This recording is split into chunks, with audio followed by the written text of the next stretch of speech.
мәз өмірін қысқарды.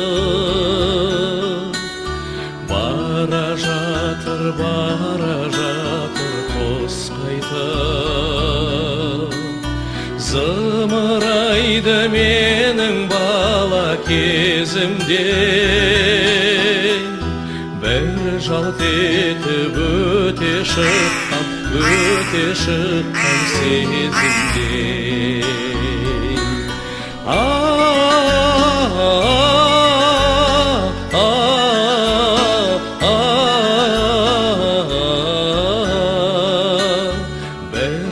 Бүгін саябақта мынандай жағдай болды.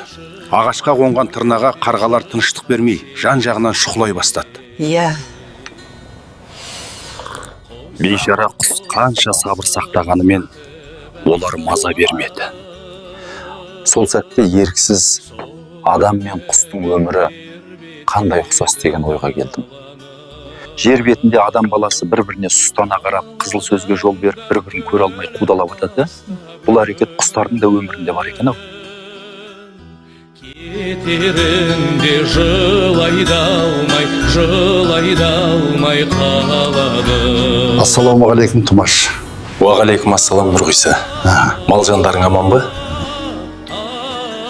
Мен бір ән жаздым. Соның сөзін жазып берші. Жарайды. Жылайда алмай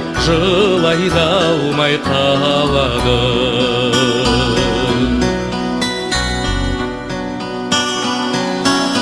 Біздің жаққа бауыр басып кеткен бе,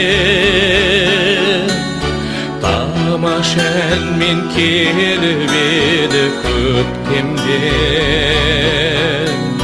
Өскен жерге сыймай кетіп барады, өскен жерін қимай кетіп барады.